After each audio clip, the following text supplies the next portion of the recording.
folks, welcome to my humble homestead in the forest, and really my healing center, apothecary, you name it. And today I wanted to show you and tell you just a little bit about well, I mean, I love all trees, but one of the most important trees that perhaps with not just medicinal qualities, but magical almost to another realm, some folks say, in particular the First Nations. And that is cedar trees. They have their different varieties and they live really wide range of areas. In the Western Canada, they're redwoods. And if you were to cross-cut them, you'll see this red inside, like a deep orange kind of color. The lower down, and there's the giant redwood trees that are, I don't know, maybe 300 feet tall.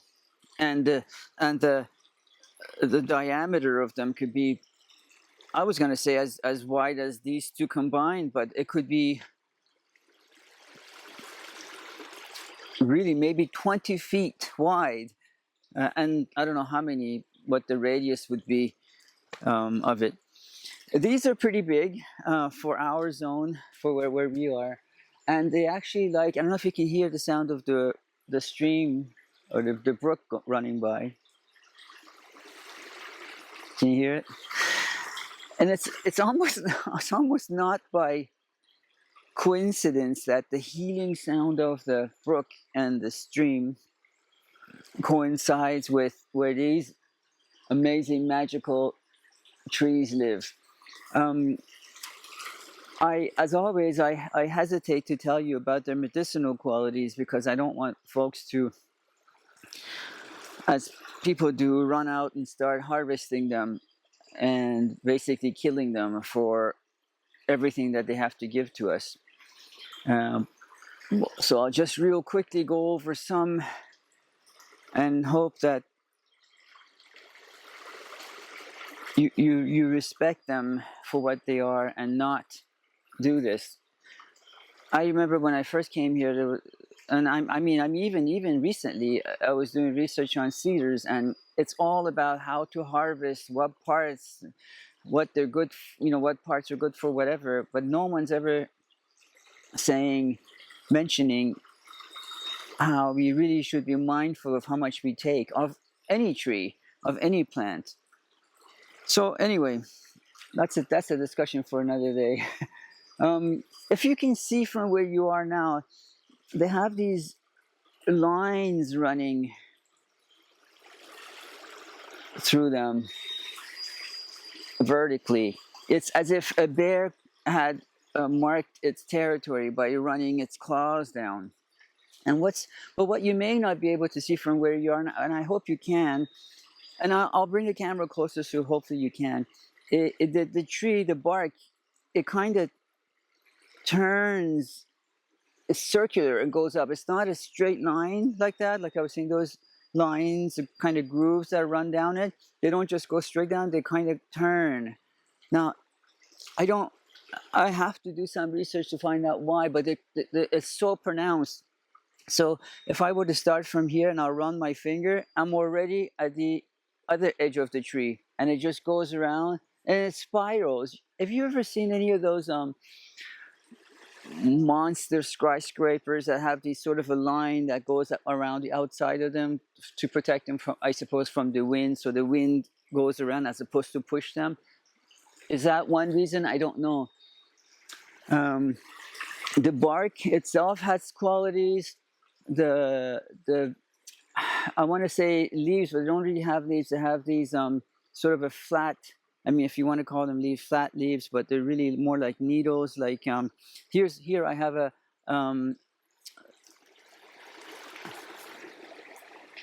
this is a balsam fir, and what I mean by needles, I just can't reach them because they're so high. But if there was one down had fallen, I would show you. But their leaves, so balsam fir leaves are fairly flat, and I will show you that when I bring you. Maybe I'll do a video on balsam trees, balsam fir trees, and spruce. What the difference? How you can identify the different leaves. So whereas spruce is full, this is flat, but cedars are super flat. I mean, like paper flat. I really can't. You really don't have a fallen branch to show you, which speaks to the health of these three. I call them three sisters. I mean, if you're going to live in a magical forest, you got to have magical names. So they do like wet feet. I don't necessarily mean they like to be like a swamp tree immersed in water, but they like to be able to have access to a lot of water. One of the reasons for that is that they have this particular chemical in them.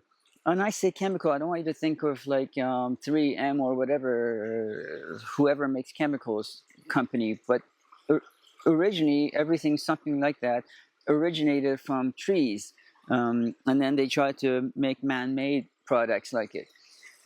If you have maybe your parents or your grandparents or great-great-parents, sort of a chest or a hope chest or whatever, they were often lined with cedar, however thick, sometimes just a veneer, sometimes maybe up to maybe half an inch or an inch thick lining of the cedar, because the properties that they have is such that insects don't like it, or the chemicals that are in it, natural chemicals that are in it, insects don't like to penetrate and eat it. By insects, in this particular case, I mean moths.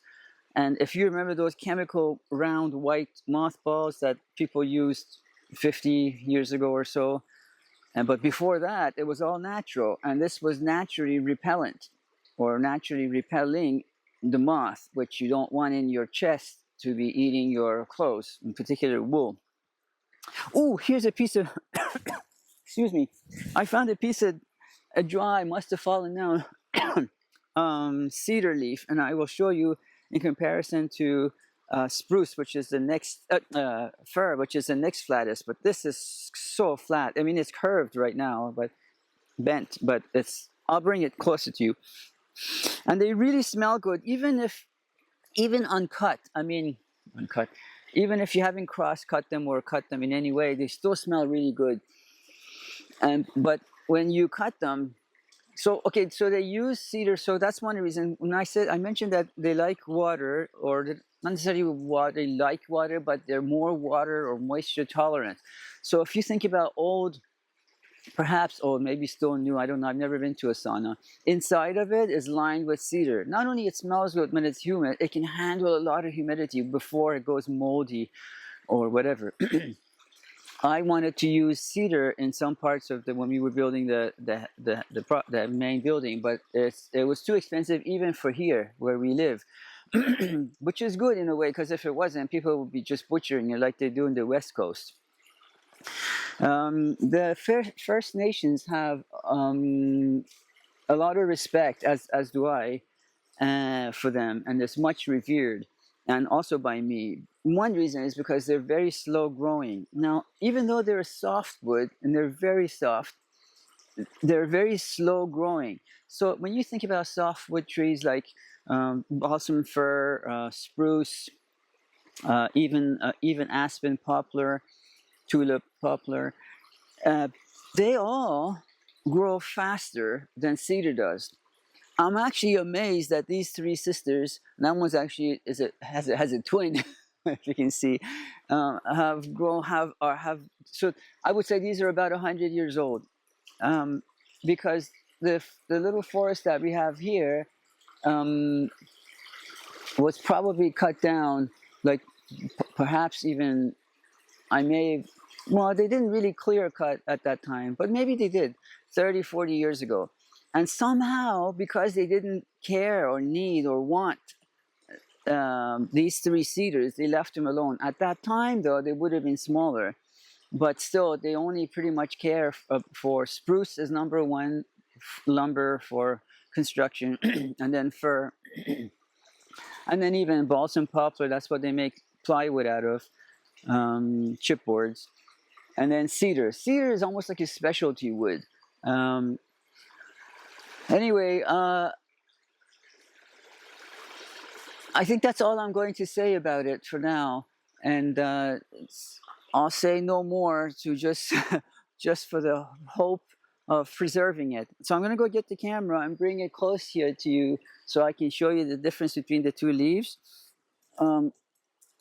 Excuse me while I make my way over there, and you go ahead and listen to the sound of the brook.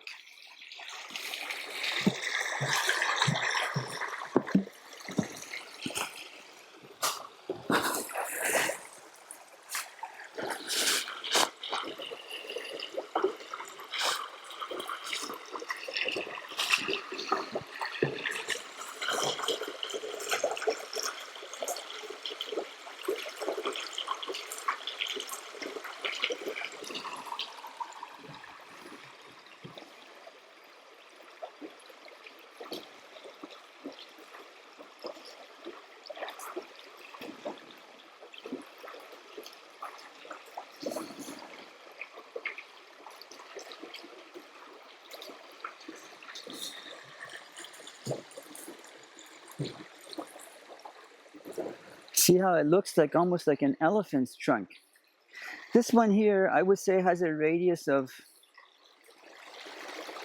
4 or 5 feet. First, let me show you the difference between the leaves, like I was trying to tell you.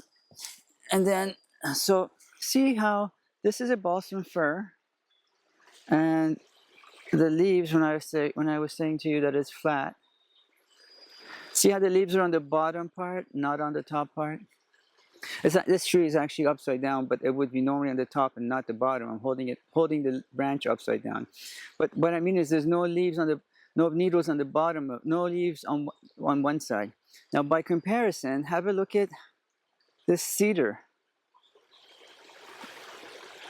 See how it's completely flat. And it's probably from the juniper family. And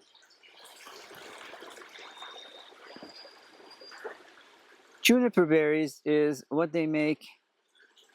Shouldn't have said that either, but I already started this, so I might as well say it. Is what they make gin out of.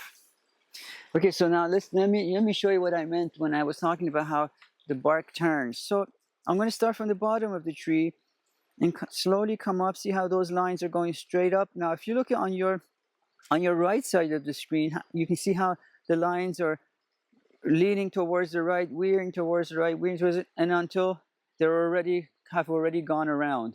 Now you can't see the ones that we started with. Now they've already gone around to dark side of the moon. And you see how it's already turning, it's turning, and by now the ones that we were following down below have already gone around, made one rotation around the tree, and it just keeps coming around and goes round and round and round till it goes all the way up top. This one tree is about 80 feet tall, something like that.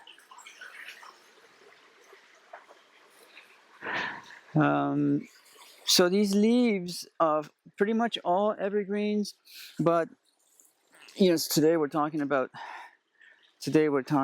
cedar. So you can pretty much make teas out of these, steep them in hot water, make teas out of them, high in vitamin C. But again, go consult, do your own research, folks. I'm just trying to tell you what I do with it. See the balsam fir behind it, and now that's a cedar. But also you can do this with pine needles. Those long pine needles that the Native Americans used to use as basically needles to pierce things when they were making their outfits or whatever. Like when they're drier, they can be hard like an actual needle. So you steep them and you drink them as for vitamin C when you're short of that, and they smell really good too. And folks make oils out of them. See how there's a bit of a red tinge to them. This is just the root of it. But if I were to scratch it a little bit, well, I mean, you could already tell there's a red tinge. And Smells good. Anyway, that's all for today, folks. If you want to see more of my tree identification, this is the twin sisters. So they share a base, and somehow they divided, and they went all the way up.